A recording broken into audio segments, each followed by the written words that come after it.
Yo, what's up bro sis? Dewa di sini.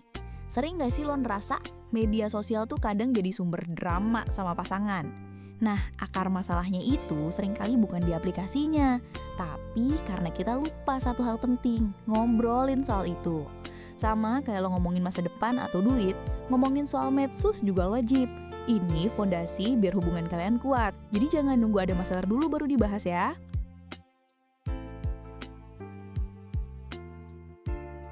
Oke, topik pertama buat detox soal medsos, level nyaman. Tiap orang kan beda-beda. Ada yang suka pamerin semua momen, ada yang private banget. Coba deh tanyalin ke pasangan. Sayang, kamu nyaman gak kalau aku post foto kita? Sesering apa? Ada foto yang jangan di-post gak?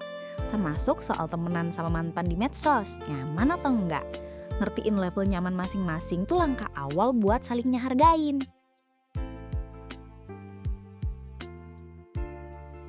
Lanjut nih, definisi selingkuh di dunia maya buat kalian tuh apa? Ini harus clear banget. Apakah tukeran chat genit itu udah termasuk komen mesra di postingan orang lain atau punya second account rahasia?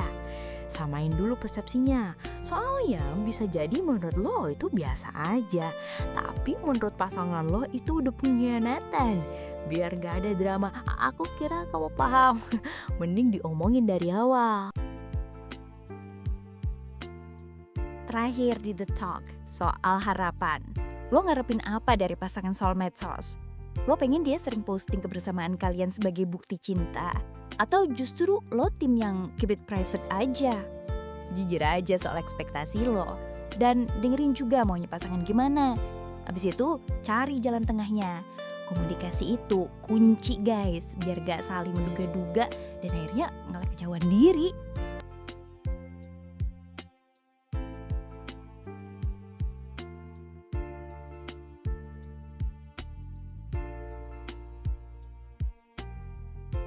Setelah ngobrol, sekarang waktunya bikin batasan.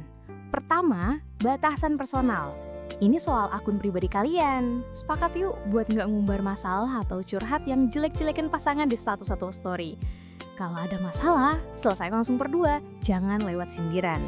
Ingat, jejak digital itu abadi. Jadu mata buat kalian berdua. Jangan kasih tanggung buat drama kepenting.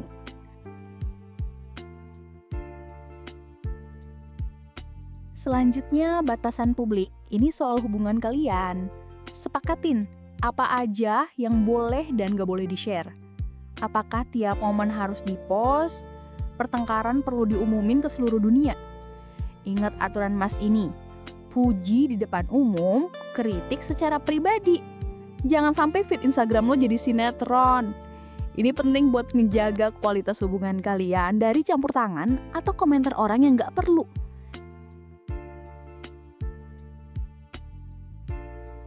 Ini nih, area paling sensitif, batasan interaksi sama orang lain. Boleh nggak nge-like foto mantan, balas DM dari teman lama yang dulu pernah deket? Kuncinya itu transparansi. Aturan simpelnya gini aja, jangan lakuin atau bilang apapun di DM yang lo nggak berani lakuin kalau pasangan lo lagi duduk di sebelah lo. Kalau lo pegang prinsip ini, harusnya aman sih. Masuk ke etika posting ya. Aturan emas nomor 1. Selalu minta izin sebelum posting foto atau video yang ada pasangan lu. Mungkin menurut lu fotonya keren, tapi bisa aja dia lagi ngerasa nggak pede sama penampilannya. Atau ngerasa momen itu terlalu personal. Cuma nanya, yang post ini boleh ya? Itu bisa nyelamatin lu dari banyak drama. Hargain hak dia buat milih citra diri sendiri. Soal nge-tag juga ada etikanya loh. Jangan asal nge-tag pasangan di semua postingan, apalagi di meme atau quotes yang nyindir. Hindari juga pressure tagging. Misalnya nge-tag deal di postingan soal nikah mulu, itu bisa bikin tekanan. Gunain fitur tag buat momen-momen yang emang relevan dan positif buat kalian berdua. Jangan sampai fitur tag malah jadi sumber risih.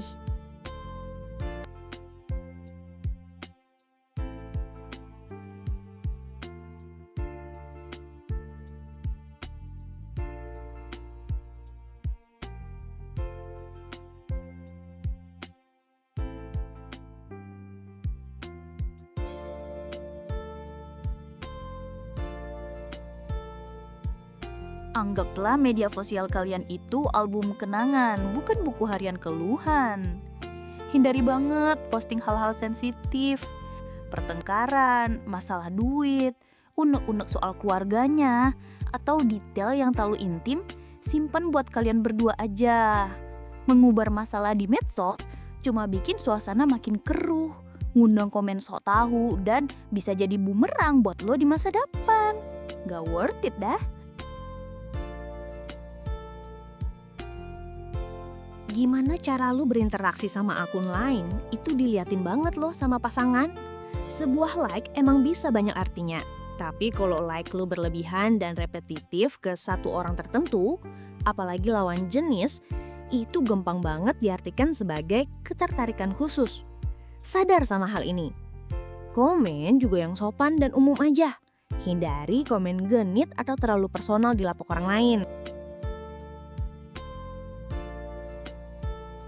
DM itu emang area abu-abu. Pasangan emang gak berhak nuntut baca semua DM lo, karena privasi itu penting. Tapi lo juga jangan sampai punya obrolan rahasia yang kalau kebaca sama dia bakal bikin sakit hati. Kuncinya transparansi. Kalau ada teman lama, nyapa, ceritain aja. Si X temennya sampai dulu gak di DM, nanyain kabar. Kalimat simple gitu bisa ngebangun kepercayaan dan nunjukin gak ada yang disembunyiin. Ini skenario klasik, mantan nongol di timeline. Gimana dong? Jangan panik, diskusikan sama pasangan. Pilihannya ada beberapa, bisa unfollow atau unfriend, bisa di-mute biar nggak lihat postingannya tapi tetap temenan. Atau dibiarin aja kalau emang udah beneran selesai dan gak ada interaksi. Apapun pilihannya, pastikan itu keputusan bareng biar nggak jadi sumber salah paham baru. Nah, soal status in a relationship with, penting gak sih? Jawabannya tergantung kesepakatan. Buat sebagian pasangan, ini penting sebagai penegasan publik. Buat yang lain, ini gak perlu karena hubungan bukan buat konsumsi orang. Gak ada yang benar atau salah. Yang penting omongin. Kalau salah satu pengen banget tapi yang lain nolak, cari tahu alasannya. Mungkin ada isu yang lebih dalam dari sekadar status profil.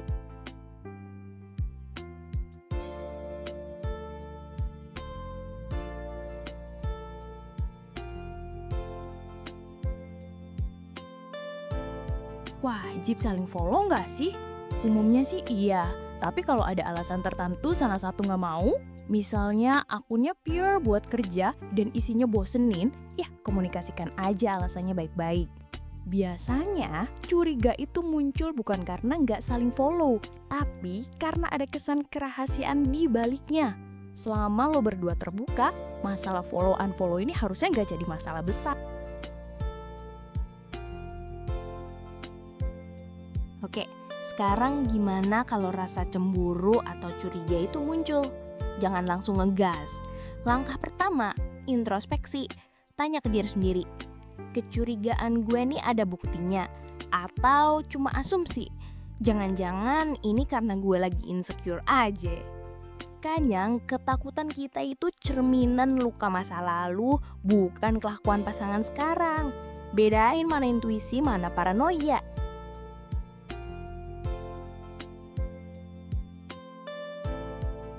Udah introspeksi dan masih ngerasa gak enak, waktunya ngobrol. Tapi pakai I statement. Jadi jangan bilang, kamu kenapa sih like foto dia terus, naksir ya? Ini nuduh. Coba ganti jadi, aku mau jujur, aku ngerasa sedikit gak nyaman dan cemburu pas lihat kamu sering interaksi sama dia. Boleh kita omongin ini? Ini ngebuka diskusi, bukan ngajak berantem. Biar tahu kecurigaan lu beralasan atau enggak, kenali red flags-nya. Misalnya, dia jadi super protektif sama HP-nya, tiba-tiba ganti paspor, sering online tengah malam tapi diam-diam, punya second account rahasia atau marah banget pas ditanya soal aktivitas online-nya. Kalau tanda-tanda ini ada, lu perlu lebih waspada dan mungkin perlu obrolan yang lebih serius.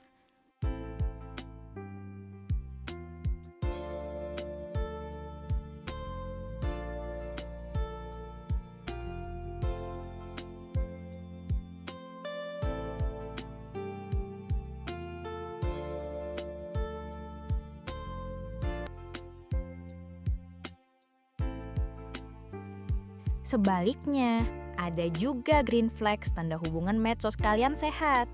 Contohnya, dia santai dan terbuka soal aktivitas medsosnya. Gak masalah kalau lo sesekali lihat layar HP-nya. Suka cerita soal interaksi online yang lucu. Dan perilakunya konsisten antara dunia nyata dan maya. Kalau pasangan lo begini, lo bisa lebih tenang karena gak ada yang disembunyiin. Gimana kalau kepercayaan udah terlanjur rusak? Misalnya, karena ketahuan chat mesra. Memperbaikinya butuh usaha dari dua belah pihak. Yang salah harus nunjukin komitmen buat berubah. Lewat tindakan, bukan cuma omongan. Terus, kurangin waktu di depan layar atau banyak quality time di dunia nyata. Koneksi emosional yang kuat itu obat saling manjur buat nyembuhin luka digital. Butuh sabar, tapi bisa kok.